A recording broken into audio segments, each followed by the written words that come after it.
Good evening students. कल हमने degree of freedom तक पढ़ लिया था और आज जो है हम उसके आगे स्टार्ट करेंगे। इसमें एक और टर्म आती है जो है मेटा स्टेबल इक्विलिब्रियम, जो कल हम नहीं कर पाए थे।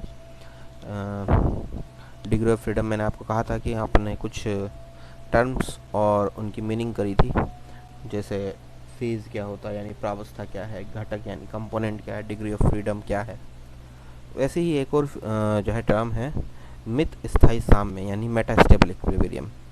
देखिए समझिए इसको, मेटास्टेबल इक्विलिब्रियम क्या होता है कि कोई हेट्रोजीनियस सिस्टम जो है या हेट्रोजीनियस इक्विलिब्रियम, उसमें दो और दो से ज़्यादा फेजेस एक साथ अपन कह सकते हैं कि इक्विलिब्रियम में रह सकती हैं। जैसे हमने बात करी आइस और लिक्विड, ठीक है। हमने कहा कंपोनेंट एक ही है H2O यानी वाटर, तो उसकी दो फेजेस हैं, एक तो सॉलिड फॉर्म यानी आइस और एक उसकी लिक्विड फॉर्म यानी लिक्विड वाटर, ठीक है। तो हम कह रहे हैं कि किसी भी विषमांगी साम्य में दो या अधिक प्रावस्थाएं एक दूसरे के साथ साम्य में होती हैं, ठीक है। यानी इन अ हेट्रोजेनियस सिस्टम टू और मोर फेजेस आर इन इक्विलिब्रियम, ठीक है। एग्जाम्पल आइस और वाटर हमने दे दिया, ठीक है।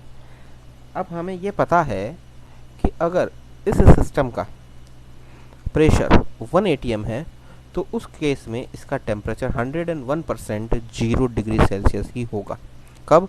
एट इक्विलिब्रियम यानी साम्यावस्था पर, क्योंकि हमने कहा कि यहाँ पर सॉलिड और लिक्विड दोनों जो फेजेस हैं किसकी, H2O की, वो इक्विलिब्रियम में है यानी साम्य में। और अगर बर्फ़ और जल दोनों साम्य में है, इसका मतलब क्या है कि तापमान 0 डिग्री है, तभी तो साम्य में होगी। क्योंकि 0 डिग्री क्या है, अगर द्रव के लिए देखा जाए तो फ्रीजिंग पॉइंट यानी कि जमाव बिंदु है, और अगर बर्फ़ के लिए देखा जाए तो क्या है, मेल्टिंग पॉइंट यानी कि उसका गलनांक है। वो कौन है? 0 डिग्री।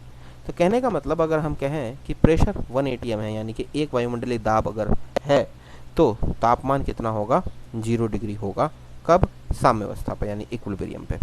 इसका मतलब क्या है कि चाहे इक्विलिब्रियम एस्टैब्लिश होने में आंशिक रूप से आइस पिघली हुई हो या आंशिक रूप से जल जो है यानी कि जो वाटर है वो हिमीकृत यानी फ्रीज हुआ हुआ हो, इस केस में क्या हो सकता है कि मान लीजिए बेसिकली है क्या, वाटर और वाटर के साथ में आइस है, तो हम ये कह सकते हैं कि यहाँ पर जो इक्विलिब्रियम एस्टैब्लिश हो रहा है यानी जो स्थापित हो रहा है, साम्य जो स्थापित हो रहा है, उसमें हम ये कह सकते हैं कि आइस जो है वो आंशिक रूप से पिघली हुई है यानी फ्रैक्शनली क्या है, वो मेल्टेड है।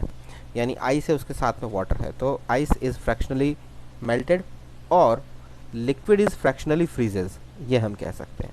यानी दोनों में से आप कुछ भी बोल सकते हो, दोनों ही कंडीशन सही हैं कि आइस इज़ फ्रैक्शनली मेल्टेड और आइस इज़ फ्रैक्शनली मेल्टेड और लिक्विड इज़ फ्रैक्शनली फ्रीजेज, यानी कि जो है बर्फ़ जो है वो आंशिक रूप से पिघली हुई है, या हम ये कह सकते हैं कि जो जल है वो आंशिक रूप से जमा हुआ है। तो इस प्रकार का जो साम्य होता है इसको हम क्या कहते हैं? ट्रू इक्विलिब्रियम यानी कि सही साम्य या ट्रू इक्विलिब्रियम बोला जाता है, ठीक है। सही साम्य है ये बिल्कुल। तो यहाँ अभी तक यहाँ पर कोई भी जो है मेटास्टेबल इक्विलिब्रियम वाली कोई बात नहीं आई, ये तो एक जनरल केस है, यहाँ हम क्या जनरल कंडीशन, ऐसा हमेशा ही होता है, ये एक ट्रू इक्विलिब्रियम है। लेकिन अब अगर हमने कहा आइस और वाटर साथ साथ हैं, हम वाटर के टेम्परेचर को स्लोली कम करें, या ये कहें कि वाटर को हम स्लोली क्या करें, ठंडा करें, कूल करें, यानी हम जल को धीरे धीरे क्या कर रहे हैं, ठंडा कर रहे हैं।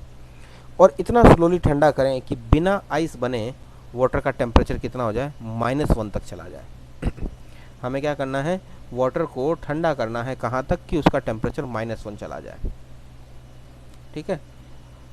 हम इतना उसको ठंडा कर लेते हैं कि वाटर का टेम्परेचर -1 हो जाता है, और वो आइस में कन्वर्ट नहीं होता है, वो वाटर ही रहता है। यानी वाटर के टेम्परेचर को आप धीरे धीरे ठंडा करके, वाटर को ठंडा करके धीरे धीरे कम करके टेम्परेचर को उसके जो है उसको कितना कर सकते हो, -1 तक ठंडा कर सकते हो। बट -1 पर आइस को आप मेल्ट करके वाटर में कन्वर्ट नहीं कर सकते हो। ये बहुत इंपॉर्टेंट चीज़ है, ध्यान रखिएगा कि हमने कहा आइस और वाटर दोनों क्या है, इक्विलिब्रियम में है, दोनों साथ साथ हैं, कुछ आइस है कुछ वाटर है। हमने कहा कि हम उसके हमने उसको धीरे धीरे और ठंडा करना शुरू किया वाटर को। जब हम धीरे धीरे और ठंडा करना शुरू करेंगे तो वाटर का टेम्परेचर और कम होगा। हमने कहाँ तक ले लिया, -1 तक, यानी हम वाटर का टेम्परेचर यानी लिक्विड का, बेसिकली जो लिक्विड वाटर है उसके टेम्परेचर को -1 तक कर सकते हैं स्लोली करते हुए, ठीक है। और वो उस केस में लिक्विड फॉर्म में ही रहेगा, आइस में कन्वर्ट नहीं होगा, यानी सॉलिड फॉर्म में कन्वर्ट नहीं हुआ। तो ये चीज़ पॉसिबल है, लेकिन -1 पर आइस को मेल्ट करना पॉसिबल नहीं है। यानी -1 डिग्री अगर सेल्सियस आपका टेम्परेचर है और फिर आप ये चाहो कि आइस को आप मेल्ट कर लो, यानी उसको पिघला करके पानी में बना लो, ऐसा पॉसिबल नहीं है। यानी ये जो इक्विलिब्रियम है आइस और वाटर का -1 डिग्री पर, हम अभी पहले वाला जो था वो तो क्या ट्रू इक्विलिब्रियम था। अब हम बात करें कि -1 डिग्री सेल्सियस पर जो सॉलिड और लिक्विड के बीच का जो इक्विलिब्रियम है, यानी आइस और लिक्विड वाटर के बीच का जो इक्विलिब्रियम है, ये पॉसिबल तो है but it is not a true equilibrium. ये पॉसिबल है कि ऐसा हो सकता है क्योंकि हम वाटर को -1 डिग्री सेल्सियस टेम्परेचर करके ठंडा कर सकते हैं, तो इसलिए ये पॉसिबल तो है बट ये ट्रू इक्विलिब्रियम नहीं है, यानी सही साम्य नहीं है। Because it can be obtain by cooling of water, क्योंकि ये जल को ठंडा करके तो प्राप्त किया जा सकता है but it can not obtain bye melting of ice. लेकिन बर्फ को पिघला करके इसे प्राप्त नहीं किया जा सकता, क्योंकि -1 डिग्री सेल्सियस पर बर्फ़ नहीं पिघलती। बर्फ़ पिघलने के लिए कितना चाहिए, 0 डिग्री चाहिए। लेकिन जल यानी कि लिक्विड -1 तक ठंडा हो सकता है, ठीक है। कहने का मतलब -1 डिग्री सेल्सियस पर आइस को मेल्ट नहीं कर सकते। इसका मतलब क्या है कि ये इक्विलिब्रियम जो है वो ट्रू इक्विलिब्रियम नहीं है। इक्विलिब्रियम है, पॉसिबल तो है but it is not true equilibrium, क्योंकि because it can be obtain by cooling of water, यानी हम जल को ठंडा करके तो इसे प्राप्त कर सकते हैं but it can not be obtain bye melting of ice, यानी कि बर्फ़ को जो है -1 डिग्री सेल्सियस पर मेल्ट नहीं किया जा सकता, यानी कि उसको पानी में बदला नहीं जा सकता है। तो ऐसा इक्विलिब्रियम जो है वो सिर्फ क्या है, एक ही डायरेक्शन में प्राप्त होता है, यानी कि यूनिडायरेक्शनल है, ये एक ही दिशा में काम कर रहा है, दूसरी दिशा से ये इक्विलिब्रियम यानी ये साम्य प्राप्त नहीं होता। इस प्रकार के साम्य को हम क्या कहते हैं, मेटास्टेबल इक्विलिब्रियम कहते हैं, यानी कि मित स्थायी साम्य कहते हैं। आई बात समझ में, ये है मेटास्टेबल इक्विलिब्रियम। पहला वाला तो ट्रू इक्विलिब्रियम था, जो यहाँ तक हमने देखा था वो ट्रू इक्विलिब्रियम है। फिर हमने एक कंडीशन लगा दी -1 डिग्री सेल्सियस की, तो उस केस में हमने देखा कि जो इक्विलिब्रियम है वो ओनली वन साइडेड है, कि एक साइड से तो आप उसको प्राप्त कर सकते हो पर जो है रिवर्सिबल नहीं कर सकते, या दूसरी साइड से उसको प्राप्त नहीं कर सकते। तो इस टाइप का जो इक्विलिब्रियम होता है that is called metastable equilibrium या मित स्थायी साम्य कहलाता है, ठीक है।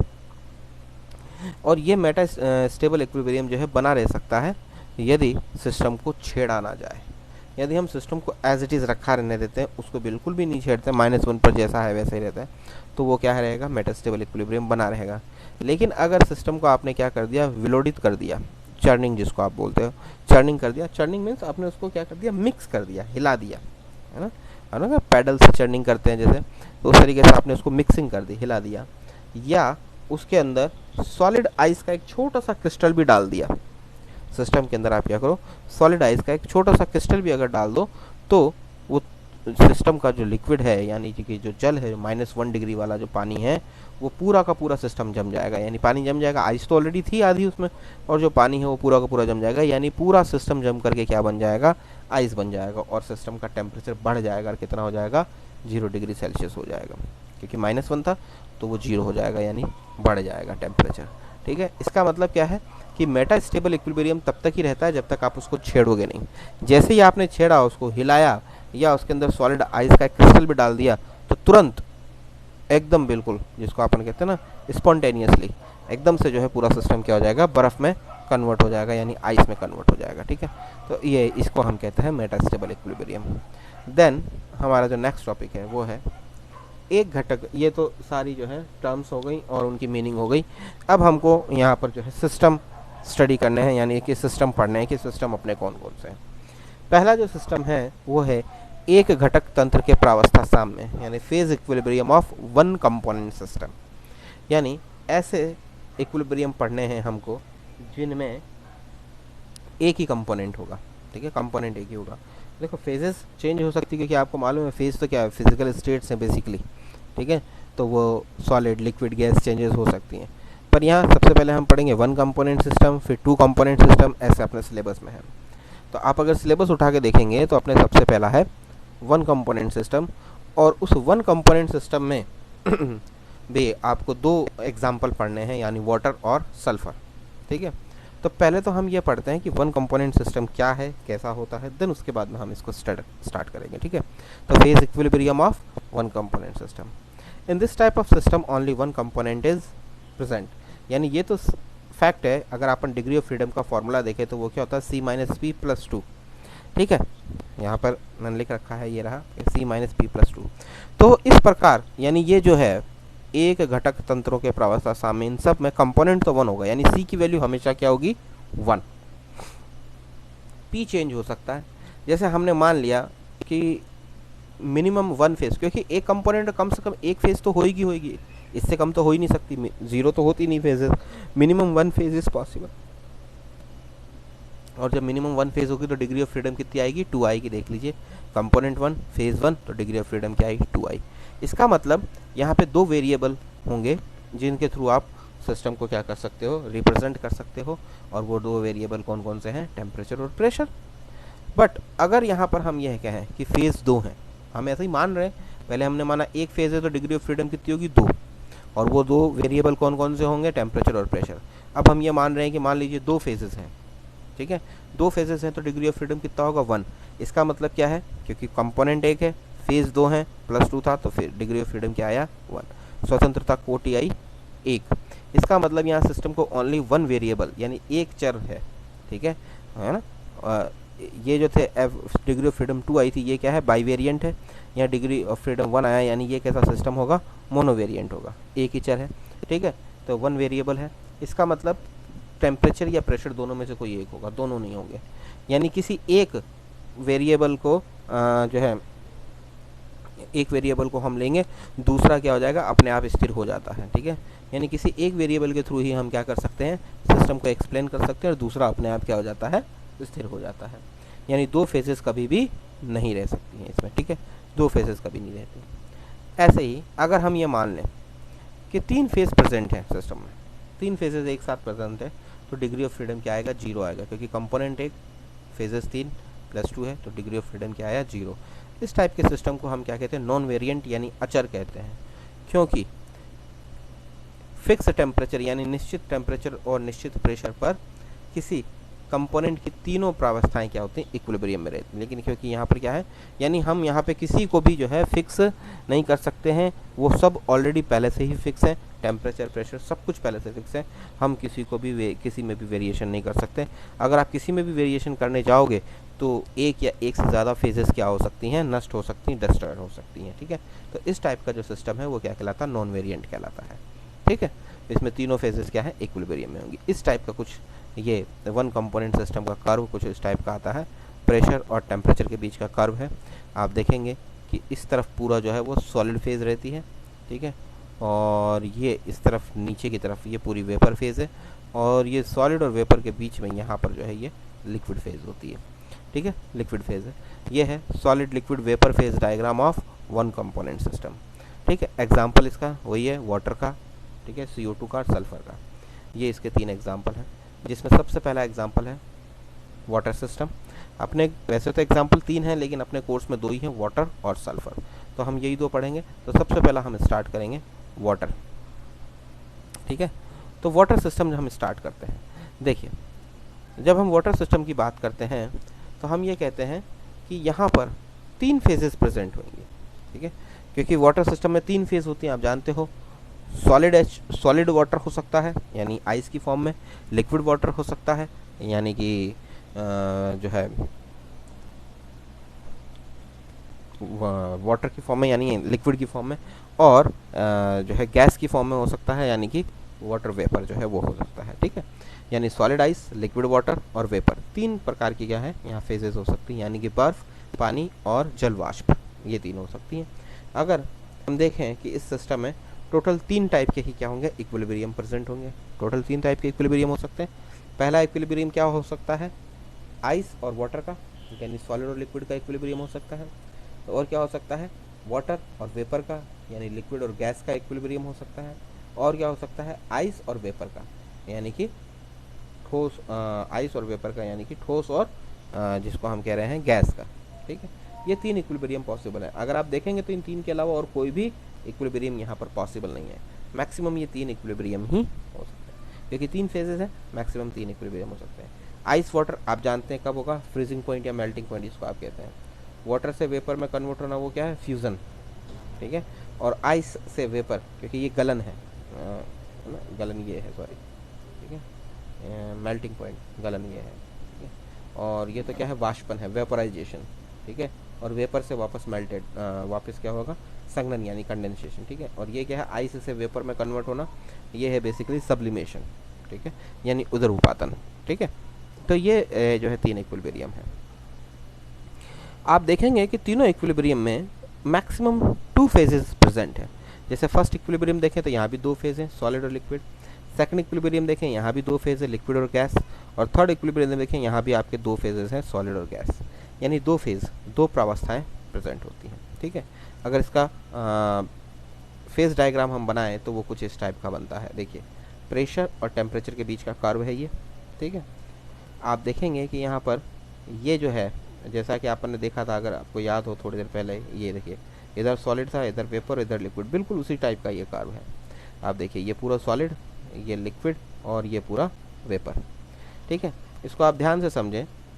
देखिए, ये ओ पॉइंट है ये वाला। ठीक है, ये ट्रिपल पॉइंट है, यानी त्रिक बिंदु जिसको हम कहते हैं हिंदी में। ठीक है, अब एक लाइन ये जा रही है ओ से सी, ये मेल्टिंग कर्व है। कौन सा है, मेल्टिंग कर्व, क्योंकि इस तरफ क्या है, सॉलिड आइस, और इस तरफ क्या है, लिक्विड वाटर। यानी आइस से जब वाटर में कन्वर्ट होगा तो वो किस पे होगा, मेल्टिंग टेम्परेचर पे होगा, तो ये मेल्टिंग कर्व है। ठीक है, अब इधर वेपर है, वाटर वेपर, इधर लिक्विड है, तो ये जो है ओ से ए, ये क्या है, वेपर प्रेशर कर्व है, क्योंकि लिक्विड से वेपर में कन्वर्ट होना। ठीक है, ये क्या है, वेपर प्रेशर कर्व है। आप देखेंगे ये ओ से बी, इधर क्या है, वेपर है पूरी, और इस तरफ क्या है, सॉलिड। तो सॉलिड से वेपर या वेपर से सॉलिड, ये क्या है, सब्लिमेशन कर्व है, यानी उद्रूपातन वक्र। तो ये तो क्या हो गया, गलन वक्र हो गया, ये क्या हो गया, वाष्पदाब वक्र हो गया, और ये क्या हो गया, उद्रूपातन वक्र हो गया। ठीक है, और ये बीच में क्या है, यहाँ ट्रिपल पॉइंट। ठीक है, देखिए यहाँ पर एक चीज़ लिख रखी है, प्रेशर के नीचे लिखी है नॉट टू स्केल, और टेम्परेचर के नीचे भी यहाँ पर लिखा हुआ है नॉट टू स्केल। मतलब एग्जैक्ट स्केल मान करके जो है ये नहीं लिया गया है। ठीक है, सिर्फ हमको शो करने थे, इसलिए हमने ये लिख दिया। आप देखेंगे कि 0 डिग्री सेल्सियस यहाँ है, ये रहा 0 डिग्री सेल्सियस, क्योंकि टेम्परेचर जो है वो डिग्री सेल्सियस में है। 0 डिग्री सेल्सियस पे आप देखेंगे 1 एटीएम प्रेशर, 1 एटीएम प्रेशर पे 0 डिग्री सेल्सियस पे ये क्या है, फ्रीजिंग, यानी यहाँ क्या हो जाएगा, ये फ्रीज हो जाएगा, यानी जम जाएगा, जमाव, क्योंकि इसके पास सॉलिड ही तो है ये पूरा इस तरफ। ठीक है, लेकिन ट्रिपल पॉइंट आप देखेंगे वो कितने पे है, 0.0098 डिग्री सेल्सियस, यानी 273.15 केल्विन पर है, 0 डिग्री सेल्सियस पे नहीं है, उससे थोड़ा सा इधर है। ठीक है, और इस पे जब आप प्रेशर देखेंगे तो प्रेशर 4.58 mm ऑफ Hg है, जो कि 1 atm से बहुत ज़्यादा कम है।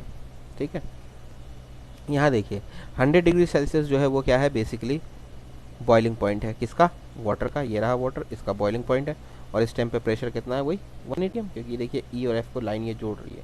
ठीक है, टाई लाइन है बेसिकली। ठीक है, अगर आप देखेंगे कि 374, ये ए जो है ये नीचे लाए यहाँ पर, तो ये 374 डिग्री सेल्सियस आता है। ये क्या है यहाँ पर, ये है इसका क्रिटिकल टेम्परेचर है। ठीक है, यानी कांतिक ताप, और कांतिक ताप पर जो दाब होता है वो क्या कहलाता है, कांतिक दाब, यानी कि वो कितना है, 218 ATM क्रिटिकल प्रेशर। ठीक है, तो ये बेसिकली जो है पूरा कर्व है। और एक यहाँ पर आप देखें, ये एक डॉटेड लाइंस भी है। ठीक है, ये तो थिक लाइन है 3, और ये एक डॉटेड लाइन है, इनको डार्क लाइन या थिक लाइन भी बोलते हैं अपन। और ये डॉटेड लाइन, ये डॉटेड लाइन जो है ये OA डैश है। ये जो OA डैश है ये बेसिकली किसको शो कर रहा है, ये मेटा स्टेबल इक्विलिब्रियम को शो कर रहा है। अभी अपन इनको डिस्कस करेंगे। तो ये डायग्राम आप माइंड में रखिएगा, क्योंकि आपको मालूम है कि स्क्रीन पे ये बार बार आएगा नहीं, है ना। ये फेज डायग्राम है वाटर का।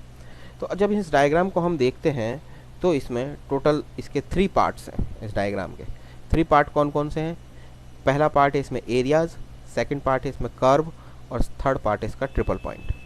ठीक है, हम तीनों को एक एक करके एक्सप्लेन करेंगे, यानी पहले एरियाज देखेंगे, फिर कर्व देखेंगे, और फिर ट्रिपल पॉइंट। तो सबसे पहले हम बात करते हैं एरियाज़ की। तो अगर देखें एरियाज देखें तो इसमें 3 एरिया है। अब एरिया भी इसके अंदर 3 है, COA, AOB, BOC। ठीक है, आइए वापस देखिए, COA पहला ये रहा, COA। ठीक है, ये वाला पूरा COA, ये एरिया है पूरा।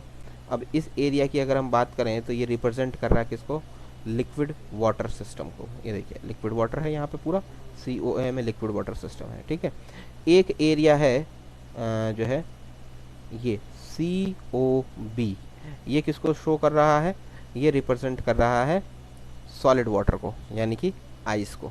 और एक एरिया है AOB, ये किसको रिप्रेजेंट कर रहा है, ये रिप्रेजेंट कर रहा है वेपर को यानी कि जो गैसियस फेज है उसको। देख लीजिए यही 3 है, ये देख लीजिए, COA represent liquid water, AOB represent कर रहा है वाटर वेपर फेज, AOB, ये देख लीजिए AOB, ये पूरा वाला इस तरफ वाला। ठीक है, और लास्ट वाला क्या है, ये COB, ये है COB, देखिए यही है, BOC या COB, आइस फेज को ये क्या कर रहा है, रिप्रेजेंट कर रहा है। ठीक है, ये 3 एरियाज हैं। अगर आप तीनों एरियाज में देखें, एक जो नोट करने वाली बात क्या है कि इस एरिया में फेज क्या है, लिक्विड फेज, इस एरिया में फेज क्या है, वेपर फेज, और इस एरिया में फेज क्या है, सॉलिड, यानी यहाँ सॉलिड, यहाँ लिक्विड और यहाँ गैस। यानी तीनों एरिया में फेज कितनी है, एक ही है। और वो एक फेज कौन कौन सी है, इसमें क्या है लिक्विड फेज, और इसमें क्या है वेपर फेज, और इसमें क्या है सॉलिड फेज। तो हम देखें तो कंपोनेंट तो ऑलरेडी एक है क्योंकि सिस्टम ही 1 कंपोनेंट वाला है, और इनके अंदर एक एक की क्या आ गई, फेजेज आई। तो डिग्री ऑफ फ्रीडम कितनी आ गई, 2 आ गई। तीनों फेज, तीनों एरिया के लिए अगर हम देखें तो तीनों एरिया के अंदर फेज कितनी है, एक ही है। और कंपोनेंट तो ऑलरेडी 1 है, हम जानते हैं कि पूरे सिस्टम के लिए 1 है। इसका मतलब इन तीनों एरिया की अगर हम डिग्री ऑफ फ्रीडम निकालें तो तीनों एरिया की डिग्री ऑफ फ्रीडम कितनी आएगी, 2 आती है। इसका मतलब क्या है कि तीनों में से किसी भी एरिया के किसी भी पॉइंट को अगर आपको एक्सप्लेन करना है तो आपको मिनिमम क्या चाहिए, 2 जो है टेम्परेचर और प्रेशर, 2 वेरिएंट चाहिए जिनको आप क्या कर सकते हो, जिनके थ्रू पूरे एरिया को एक्सप्लेन कर सकते हो। यानी ये क्या है, ये जो तीनों एरियाज हैं ये क्या है, बाई वेरियंट है ना, द्विचर है। ठीक है, ये तीनों सिस्टम कैसे हैं, द्विचर है। आप देखें इसको, यानी ये तीनों के तीनों जो एरियाज हैं, चाहे AOC हो या COA लिख लो, कोई दिक्कत नहीं है, या AOC भी लिख सकते हो, COB या AOB, इन तीनों में क्या है, एक ही फेज है। आप देखें तीनों में फेज एक एक है, कंपोनेंट ऑलरेडी 1 है, तो डिग्री ऑफ फ्रीडम कितनी आई, 2। यानी कि इनके किसी भी पॉइंट को अगर हमें एक्सप्लेन करना है तो हमें 2 वेरिएबल चाहिए, और वो 2 वेरिएबल कौन से हैं, टेम्परेचर और प्रेशर। जैसे हमने इसके किसी भी पॉइंट को एक्सप्लेन करना है तो दो चाहिए वेरिएबल, क्या जो है टेम्परेचर और प्रेशर। इसके किसी भी पॉइंट को एक्सप्लेन करना तो 2 वेरिएबल चाहिए, टेम्परेचर और प्रेशर। इसके किसी भी पॉइंट को एक्सप्लेन करना तो 2 वेरिएबल चाहिए, टेम्परेचर और प्रेशर। ठीक है, यानी ये तीनों ही जो एरियाज हैं वो क्या है, क्या बोलते हैं उनको, कि द्विचर है यानी बाई वेरिएंट है। ठीक है, तो ये तो बात हो गई एरियाज की। उसके बाद आते हैं अपन कर्व पे। तो यहाँ पर कर्व भी कितने हैं, 3 कर्व तो क्या है, ट्रू इक्विलिब्रियम को शो कर रहे हैं, और एक कर्व जो है वो मेटास्टेबल इक्विलिब्रियम को शो कर रहा है ना। देखिए ये जो थिक लाइन्स है या डार्क लाइन मैंने लिख रखा है, ये किसको शो कर रही हैं, ये तीनों लाइनें शो कर रही हैं ट्रू इक्विलिब्रियम को, यानी कि जो अपन कह सकते हैं कि सच्चा जो साम्य है उसे। ठीक है, कौन कौन सा, OA, OC और OB। तो यहाँ पर देखा जाए तो कर्व भी कितने आए, 3 आए।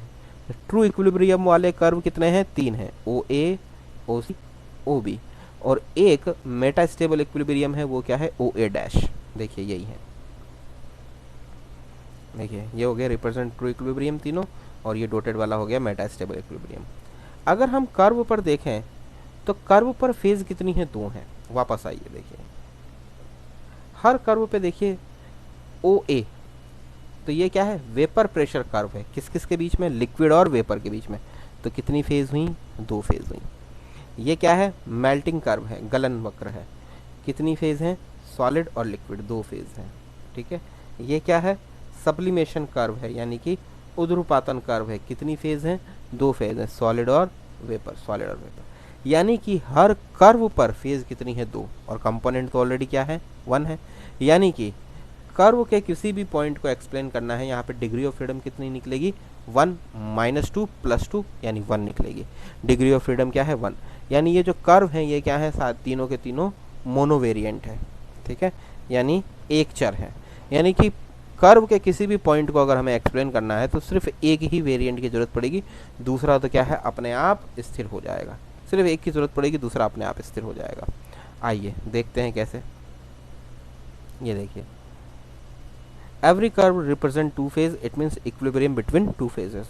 तो ओ ए कर्व ये शो कर रहा है equilibrium between liquid and water, liquid water and water vapour, ठीक है। और इसको हम क्या कह रहे हैं, वेपर प्रेशर कर्व कह रहे हैं, वाष्प दाब कर्व, अभी मैंने आपको बताया ये वाला, ठीक है। ओ बी वाला जो है वो क्या शो कर रहा है, इक्विलिब्रियम है किसके बीच में, वाटर वेपर और आइस के बीच में, ये क्या है सब्लिमेशन कर्व है।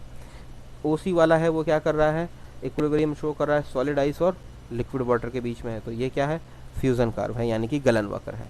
इन तीनों में ही कर्व में फेज 2 है, कंपोनेंट 1 है, इसका मतलब डिग्री ऑफ फ्रीडम कितना आया 1, यानी वक्रों के तंत्र जो है वो क्या है, एक चर है, मोनोवेरिएंट है, ठीक है। कर्व के जो सिस्टम है वो मोनोवेरिएंट है, यानी किसी भी एक चर का मान बताने पे दूसरे का मान अपने आप ज्ञात हो जाता है। एक का बताओ दूसरे का अपने आप ज्ञात हो जाएगा। एग्जाम्पल देखो, ओ ए पर 1 एटमॉस्फेरिक प्रेशर है, तो आप देखेंगे कि टेम्परेचर जो है एफ पॉइंट पर 100 डिग्री सेल्सियस है, यानी कि है बॉइलिंग पॉइंट, क्वथनांक। देखिए ओ ए, ये रहा ओ ए।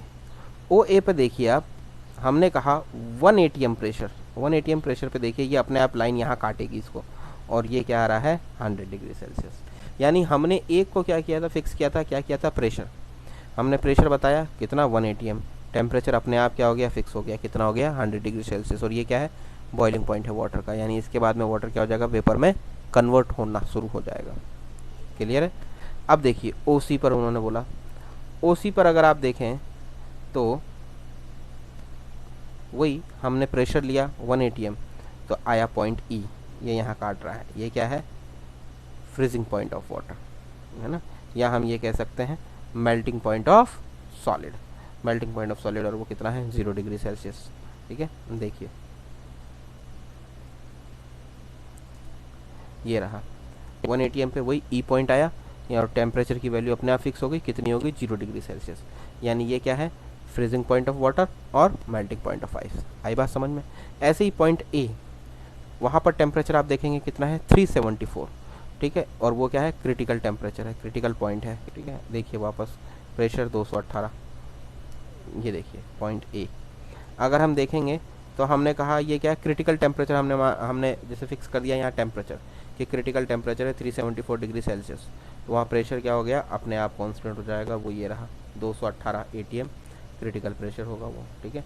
यानी क्रिटिकल टेम्परेचर पे क्रिटिकल प्रेशर अपने आप निकल गया, है ना। ये वो पॉइंट है जिसके बाद हम ये कह रहे हैं कि लिक्विड और वेपर को जो डिफ्रेंशिएट करने वाली जो लाइन होती है वो बिल्कुल दिखना समाप्त हो जाएगी, यानी ख़त्म होगी, लिक्विड और वेपर के बीच में कोई डिफरेंस नहीं रह गया। इसका मतलब यहाँ पर जो है किसी भी प्रकार की कोई भी फेज़ नहीं रह गई, और जब फेज़ नहीं रह जाती है तो डिग्री ऑफ फ्रीडम यहाँ कितना आता है 0 आता है, इसीलिए ये इसके आगे नहीं है, ख़त्म हो गया, ठीक है। यहाँ डिग्री ऑफ फ्रीडम 0 आएगी, क्यों आएगी, क्योंकि यहाँ कोई फेज़ ही नहीं रह गई, डिग्री ऑफ फ्रीडम 0 है ना, ध्यान रखें आप ये बात भी। देखिए ठीक है, डिफरेंस समाप्त हो जाता है, तो ये क्या बन जाता है होमोजीनियस बन जाता है, क्योंकि हमने कहा ना कर्व पे 2 फेज़ हैं, हमने कहा कि कर्व पे फेजेस तो ख़त्म हो गई ए पॉइंट पे, ए पॉइंट पर जाने के बाद में ना तो कोई गैस फेज़ रही, वेपर फेज़ रही, और ना ही जो है क्या रही लिक्विड फेज़ रही, तो फेज़ ख़त्म हो गई, और जब फेजेस दोनों इक्वल हो गई या सेम हो गई तो वो क्या बन गया होमोजीनियस फेज़ बन गई, ठीक है, यानी समांगी बन गया, और जब समांगी बन गया तो कर्व यहीं समाप्त हो गया और डिग्री ऑफ फ्रीडम कितनी आई 0। अब बात करते हैं ओ ए डैश की। ओ ए डैश जो है वो एक्स्ट्रापोलेट किया है ओ ए को ओ ए डैश तक, वो किसको शो कर रहा है मेटास्टेबल इक्विलिब्रियम को शो कर रहा है ये। और मेटास्टेबल इक्विलिब्रियम अभी हमने थोड़ी देर पहले पढ़ा था कि हम जल को यानी कि लिक्विड वाटर को क्या करते हैं स्लोली यानी बिल्कुल धीरे धीरे क्या करते हैं 0 डिग्री से नीचे ठंडा करते हैं, तो वो बिना आइस बने क्या हो जाता है -1 डिग्री सेल्सियस तक ठंडा हो जाता है, -1 डिग्री सेल्सियस तक जल ठंडा हो जाता है, आइस में कन्वर्ट नहीं होता है ना। और तो हमें क्या मिलता है ओ ए डैश कर्व प्राप्त होता है, और इसी ओ ए डैश पर जो मिलता है इसको हम क्या कहते हैं, super cooled liquid vapour pressure curve कहते हैं इसको, ठीक है, यानी अति शीतलित द्रव वाष्प दाब वक्र, ठीक है। सुपर कूल्ड, और ये किस किस के बीच में है इक्विलिब्रियम, ये है सुपर कूल्ड लिक्विड वाटर, क्योंकि वो आइस में कन्वर्ट नहीं हुआ है, जमा नहीं है, लिक्विड की फॉर्म में ही है, जबकि है आ रहा है ये किस में है, आइस वाले पोर्शन में आ रहा है, लेकिन हमने कहा कि हमने वाटर को इतना स्लोली ठंडा किया है -1 तक कि वो लिक्विड की फॉर्म में ही रह रहा है, आइस में कन्वर्ट नहीं हो रहा है, तो ये लिक्विड फॉर्म में ही है, ठीक है, H2O लिक्विड फॉर्म में ही है, उस लिक्विड को हम कहते हैं सुपर कूल्ड लिक्विड वाटर, ठीक है, अति शीतलित जल जो है वो द्रव है, ठीक है, और वाटर वेपर के बीच में है, यानी H2O गैस की फॉर्म, इन दोनों के बीच में क्या है, ये मेटास्टेबल इक्विलिब्रियम है। मेटास्टेबल है, ये मित स्थायी है, क्योंकि इसमें थोड़े से विक्षोभ से, विक्षोभ मतलब थोड़ा सा भी हम इसमें अगर चेंज कर दें, यानी कि आइस का छोटा सा क्रिस्टल मिला दें, तो तुरंत सॉलिड आइस में बदल जाएगा पूरा का पूरा, ठीक है, यानी ये पूरा का पूरा क्या हो जाएगा, सॉलिड में कन्वर्ट हो जाएगा, ठीक है। आप देखें इसको वापस से एक बार, ये देखिए, ठीक है, तो देखिए वैसे ये सॉलिड वाले पोर्शन में आ रहा है ओ ए डैश, लेकिन हमने कहा कि ये तो लिक्विड था, ये लिक्विड कोई ओ ए लिक्विड था, और इसी को हमने क्या किया, एक्स्ट्रापोलेट किया है, हमने क्या किया, उसको धीरे धीरे और ठंडा किया, क्योंकि यहाँ पर ये तो बेसिकली फ्रीज हो जाना चाहिए था, देखिए ये फ्रीजिंग पॉइंट है, तो ये यहाँ पर फ्रीज हो जाना चाहिए था 0 डिग्री सेल्सियस पे, लेकिन हमने कहा कि हमने इसको और धीरे धीरे ठंडा किया, तो लिक्विड की फॉर्म में ही रहा वो, और -1 तक हम जल को ठंडा कर सकते हैं कि वो लिक्विड फॉर्म में रहे, तो ये लिक्विड ही है, और ये कैसा है, सुपर कूल्ड लिक्विड, ओ ए डैश जो है वो, और सुपर कूल्ड लिक्विड और वेपर के बीच का ये क्या है, जो है इक्विलिब्रियम है, मेटास्टेबल इक्विलिब्रियम है। आई बात समझ में, ठीक है। अगर आप देखेंगे तो ओ ए डैश की जो लाइन है वो ओ बी से क्या है, ऊपर आ रही है, ठीक है, इसका मतलब ओ ए डैश का जो वेपर प्रेशर है वो ओ बी के वेपर प्रेशर से ज़्यादा है, ठीक है। आइए वापस पढ़ते हैं इसे, देखिए, हाँ, ओ ए कर्व ओ बी कर्व से ऊपर है, ये प्रदर्शित करता है कि फिक्स टेम्परेचर पे, यानी कि एक कांस्टेंट टेम्परेचर, निश्चित टेम्परेचर पे मेटा स्टेबल जो स्टेट है, यानी कि जो मित स्थायी अवस्था है, उसका वाष्प दाब स्टेबल स्टेट के वेपर प्रेशर से ज़्यादा है, ठीक है, यानी यहाँ पर जो स्थायी अवस्था से ज़्यादा है उसका वाष्प दाब, मैंने कहा ना कि ओ बी जो थी वो क्या है, स्थायी अवस्था है, ठीक है, और ओ ए डैश क्या है, मित स्थायी अवस्था है, यानी कि मेटास्टेबल है, तो यहाँ मेटास्टेबल स्टेट का जो वेपर प्रेशर है वो स्टेबल स्टेट के वेपर प्रेशर से ज़्यादा है, ठीक है, और पॉइंट जो 0 या पॉइंट ओ जो है उसके नीचे जाने पर आइस स्टेबल स्टेट है, और लिक्विड वाटर क्या है, मेटास्टेबल है। वही है कि जब हम बात कर रहे हैं, ये जो ट्रिपल पॉइंट है, इससे नीचे अगर जाएंगे हम, तो इससे नीचे जाने पर जो आइस है ये क्या है, एक स्टेबल स्टेट है, क्योंकि आइस ही होनी चाहिए, तो आइस तो इसके नीचे क्या है, एक स्टेबल स्टेट है, बट लिक्विड जो है वो क्या है, यहाँ पर एक मेटास्टेबल स्टेट है, यानी कि मित स्थायी है। अगर हम ट्रिपल पॉइंट से नीचे जाते हैं टेम्परेचर पे, तो आइस जो है वो एक स्टेबल स्टेट होती है, और लिक्विड जो है वो क्या हो जाती है, एक मेटास्टेबल स्टेट हो जाती है। क्लियर है। देन यहाँ पर एक जो ध्यान रखने वाली बात है, पूरे सिस्टम के लिए हम ये बात कर रहे हैं कि इस सिस्टम में लिक्विड वाटर से जो सॉलिड आइस बनने में वॉल्यूम इंक्रीज होता है। ध्यान रखिएगा कि लिक्विड से जब आइस में कन्वर्ट होता है तो वॉल्यूम क्या होता है, इंक्रीज होता है, और इसीलिए कर्व जो ओ सी है उसका स्लोप क्या है, नेगेटिव है। आप देखेंगे कर्व ओ सी से ओ की तरफ ऊपर से नीचे आ रहा है, और वो जो है माइनस में है, नेगेटिव आ रहा है उसका स्लोप, ठीक है। इसका मतलब क्या है कि दाब बढ़ने पर इक्विलिब्रियम में आइस से अधिक मात्रा में लिक्विड वाटर बनेगा, ठीक है, यानी अगर आप प्रेशर बढ़ाएंगे तो आइस से वाटर क्या होगा, ज़्यादा बनेगा। इसको भी आप एक बार देख लीजिए, ये देखिए, ये जो ओ सी है ये इस तरीके से आ रहा है, ठीक है। इसका मतलब क्या है कि इसका स्लोप जो है वो, अगर आप स्लोप निकालेंगे यहाँ, ठीक है, इसका स्लोप क्या आएगा, नेगेटिव आएगा, ठीक है, इसकी बात हो रही है। अब बात करते हैं हम ट्रिपल पॉइंट की, ठीक है, ये बात हो गई, कर्व की बात हो गई, एरियाज़ की बात हो गई, देन उसके बाद आते हैं हम ट्रिपल पॉइंट पर आ जाएंगे। ट्रिपल पॉइंट क्या है, जो ओ है वो ट्रिपल पॉइंट है। यहाँ पर फेजेस कितनी है, 3 है। हम कह रहे हैं तीनों फेज यहाँ पे पॉसिबल हैं या प्रेजेंट है, यानी सॉलिड फेज भी, लिक्विड फेज भी, गैस फेज भी, तीनों फेजेस एक साथ है। बहुत रेयर है, बहुत मुश्किल से आता है, पर पॉसिबल है। कंपोनेंट तो एक ही है, फेजेस 3 है, डिग्री ऑफ फ्रीडम क्या आएगा, 0 आएगा। यानी इस टाइप के जो सिस्टम है इसको हम क्या कहते हैं, नॉन वेरिएंट या अचर कहते हैं, क्योंकि इस पॉइंट पर टेम्परेचर फिक्स है 0.0098 डिग्री सेल्सियस, दाब भी फिक्स है 4.55 mm ऑफ Hg, ठीक है। ट्रिपल पॉइंट जो है 4.58 mm ऑफ Hg पर है, यानी ये वायुमंडलीय दाब जो होता है 1 एटमॉस्फेयर से बहुत नीचे है, ठीक है, बहुत ज़्यादा नीचे। इसका मतलब क्या है कि 1 ATM पर सिर्फ 2 ही साम्य प्राप्त हो सकते हैं। तो आप देखें इसको, ये देखिए, ये जो पॉइंट है आप इस पे देखेंगे कि जो टेम्परेचर है वो कितना है 0.0098 डिग्री सेल्सियस, यानी 273.15 केल्विन है, ठीक है। और प्रेशर कितना है 4.5 mm। लेकिन आप देखें आइस किस पे बना था, 0 डिग्री सेल्सियस पे, ठीक है, फ्रीजिंग, और वो उसका प्रेशर कितना था 1 ATM। तो बेसिकली हम ये कह रहे हैं कि इसका जो प्रेशर है, ट्रिपल पॉइंट का जो प्रेशर है वो 1 ATM से बहुत कम है, यानी ट्रिपल पॉइंट बहुत कम प्रेशर पे बनता है ना, प्रेशर बहुत कम होना चाहिए। देखिए टेम्परेचर में डिफरेंस नहीं है, क्योंकि 0 डिग्री सेल्सियस को ही हम 273.15 केल्विन कहते हैं, इसीलिए यहाँ लिखा है नोट टू स्केल। क्योंकि वैसे अगर आप नहीं तो कंफ्यूज हो गए कि साहब 0 डिग्री अलग है, 273.15 केल्विन अलग है क्या, नहीं, अलग नहीं है, नो डाउट सेम है, लेकिन यहाँ हमने इनको थोड़ा सा अलग करके दिखाया है ताकि आप वेरिएशन कर सको, इसलिए दिखाया है, ठीक है, इसीलिए लिखा है नोट टू स्केल। बट यहाँ पर तो देखिए कितना डिफरेंस है कि अगर हम देखें तो अगर प्रेशर 1 ATM है तो आपको ट्रिपल पॉइंट कभी नहीं मिलेगा, और अगर प्रेशर आपने बहुत कम कर दिया 4.58 mm ऑफ Hg, तो आपको 0.0098 डिग्री सेल्सियस यानी 273.15 केल्विन पर ट्रिपल पॉइंट मिलता है। इसीलिए हम जनरल कंडीशंस में ट्रिपल पॉइंट नहीं देख पाते हैं, क्योंकि जनरल कंडीशन क्या है, जो एनवायरमेंटल प्रेशर है वो 1 ATM है, और हम कभी ये कल्पना भी नहीं कर सकते हैं कि वाटर की तीनों फेजेज एक साथ रह सकती हैं क्या, सॉलिड, लिक्विड और वेपर, पॉसिबल ही नहीं रह सकती हैं, कब, 4.58 mm ऑफ Hg पर, ठीक है। तो ये बहुत लो प्रेशर पे ऐसा होता है, ठीक है, आई बात समझ में। तो ये चीज़ है, इसका मतलब हम ये कह रहे हैं कि 1 ATM पर, 1 ATM जो है उस पर सिर्फ 2 ही फेजेस रह सकती हैं, उस पर कभी भी तीनों फेज नहीं हो सकती। अब 2 फेजेस क्या रह सकती हैं उस पर, देखो, एक तो ये और एक ये, सॉलिड से लिक्विड, लिक्विड से वेपर, यही रह सकती है, ठीक है। आइए देखते हैं, सॉलिड से लिक्विड और लिक्विड से वेपर, यही 2 होंगी, ठीक है। 1 ATM प्रेशर पे 2 साम्य यानी कि 2 इक्विलिब्रियम ही प्राप्त हो सकते हैं। कौन सा, पहला 0 डिग्री वाला, यानी 0 डिग्री सेल्सियस पे क्या है, सॉलिड आइस और लिक्विड वाटर के बीच में है, ठीक है, और इसको क्या कहेंगे, मेल्टिंग पॉइंट कहेंगे आइस का, या फ्रीजिंग पॉइंट कहेंगे वाटर का। और दूसरा साम्य कहाँ मिलेगा हमको, 100 डिग्री सेल्सियस पे, यानी कि लिक्विड वाटर और वेपर वाटर के बीच में। और ये क्या है, बेसिकली 100 डिग्री सेल्सियस क्या, बॉइलिंग पॉइंट है किसका, वाटर का।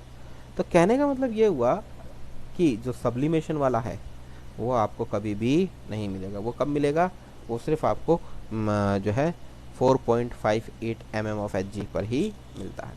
तो ये कुल मिलाकर के है हमारा